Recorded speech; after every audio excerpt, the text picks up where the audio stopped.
vaksin Sinovac halal dan suci.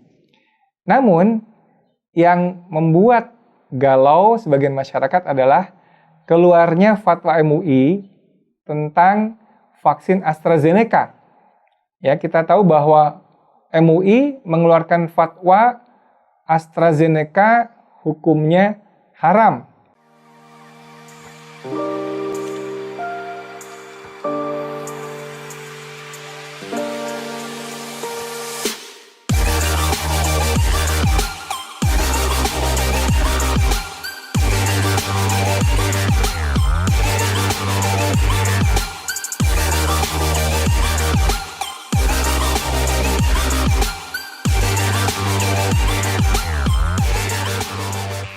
Assalamualaikum warahmatullahi wabarakatuh.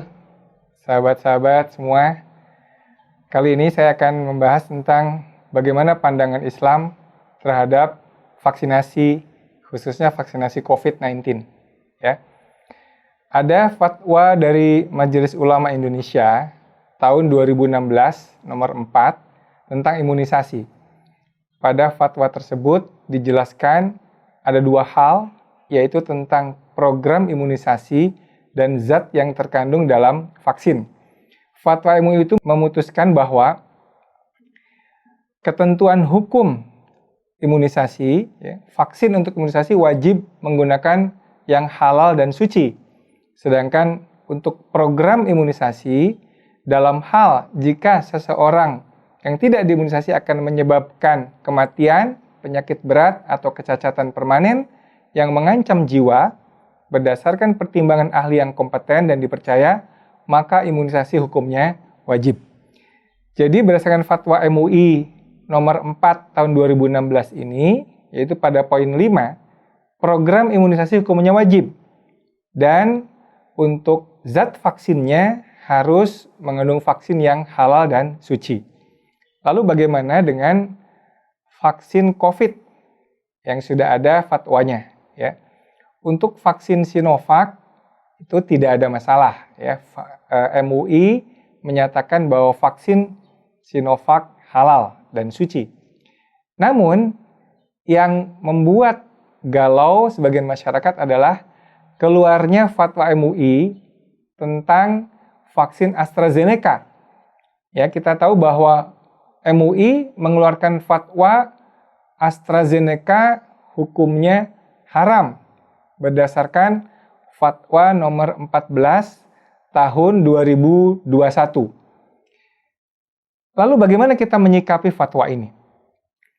Pertama adalah kita mesti membaca fatwa dengan lengkap. Ya, kita tahu bahwa ketentuan hukum tentang vaksin AstraZeneca ini ada beberapa poin, ya. Tidak hanya berhenti di poin pertama. Memang betul bahwa poin pertama MUI menyatakan vaksin COVID-19 produk AstraZeneca hukumnya haram karena dalam tahapan proses produksinya memanfaatkan tripsin yang berasal dari babi. Jadi, sahabat-sahabat semua, kita perlu garis bawahi apa dasar MUI menyatakan vaksin ini haram. Ya.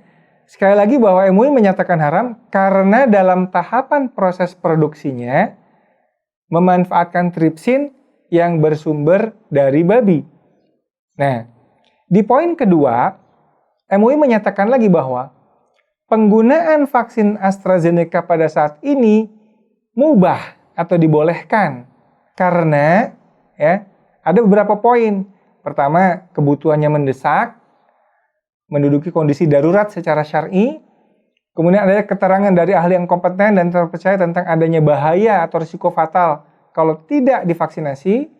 Ketiga, ketersediaan vaksin COVID yang lainnya ya selain AstraZeneca itu tidak mencukupi untuk pelaksanaan vaksin COVID guna ikhtiar mewujudkan kekebalan komunitas. Kemudian poin berikutnya ada jaminan keamanan penggunaannya oleh pemerintah dan pemerintah tidak memiliki keleluasaan memilih jenis vaksin COVID mengingat keterbatasan vaksin yang tersedia. Kemudian kebolehan penggunaan AstraZeneca ini tidak berlaku jika alasan yang di atas tadi hilang, ya, dan seterusnya. Yang saya ingin jelaskan pada kesempatan kali ini adalah perbedaan pandangan ulama terhadap vaksin atau obat atau apapun yang memanfaatkan zat haram dalam proses penggunaannya. Dalam Islam ini dikenal dengan istihalah. Istihalah adalah proses transformasi zat atau perubahan suatu zat dari bentuk satu ke bentuk baru yang sama sekali berbeda dari bentuk asalnya. Contoh mudah istihalah adalah buah anggur yang diproses menjadi wine atau khamr yang memabukkan. Buah anggur yang halal berubah statusnya menjadi haram ketika sudah berubah menjadi wine. Karena apa? Karena wine ini memabukkan. Ya, sesuatu yang memabukkan dalam Islam hukumnya haram. Nah, terhadap istihalah ini ada dua pendapat mayoritas ulama madhab ya, yang berbeda menyikapinya. Madhab Imam Syafi'i dan sebagian ulama madhab Hambali, dan inilah yang dianut oleh MUI, melihat bahwa sesuatu yang memanfaatkan zat haram dalam proses produksinya, walaupun di produk akhirnya tidak mengandung lagi zat haram, maka itu hukumnya haram. Jadi dalam hal ini Imam Syafi'i menyatakan haram karena ada zat haram dalam proses produksinya. Ya. Walaupun produk akhirnya tidak lagi mengandung tripsin babi yang diharapkan tadi.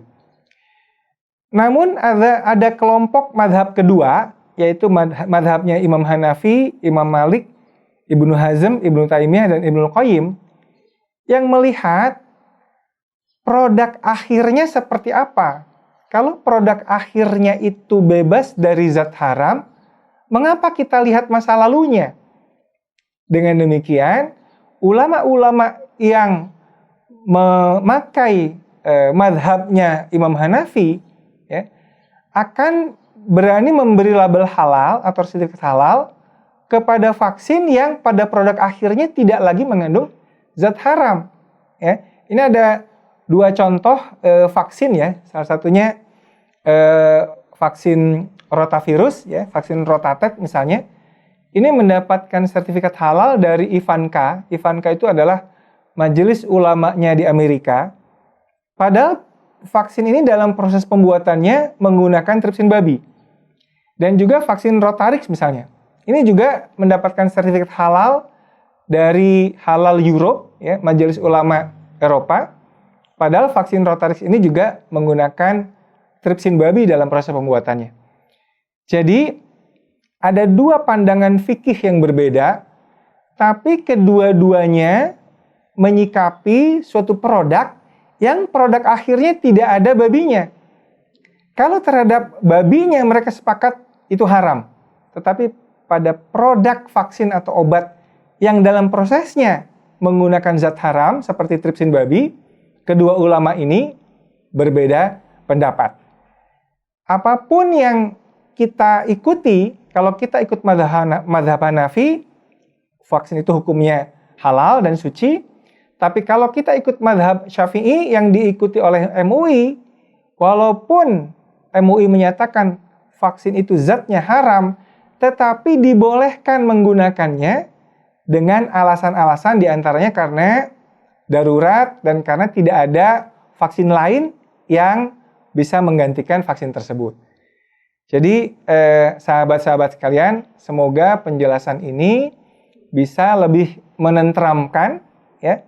Jadi apapun pilihan fikih dari imam madhab yang dianut, vaksin itu harus dan boleh diberikan kepada kita semua di masa pandemi ini dalam rangka menyebabkan kekebalan komunitas dan agar kita bisa hidup biasa kembali ya. Langkah senangnya kalau suatu saat nanti kita bisa lagi melepas masker kita. Kita bisa lagi berkumpul-kumpul dengan keluarga, dengan teman, di sekolah dan seterusnya.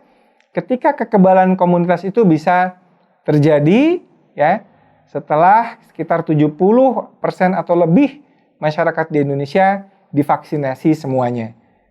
Demikian penjelasan saya. Salam sehat, salam vaksinasi. Assalamualaikum warahmatullahi wabarakatuh.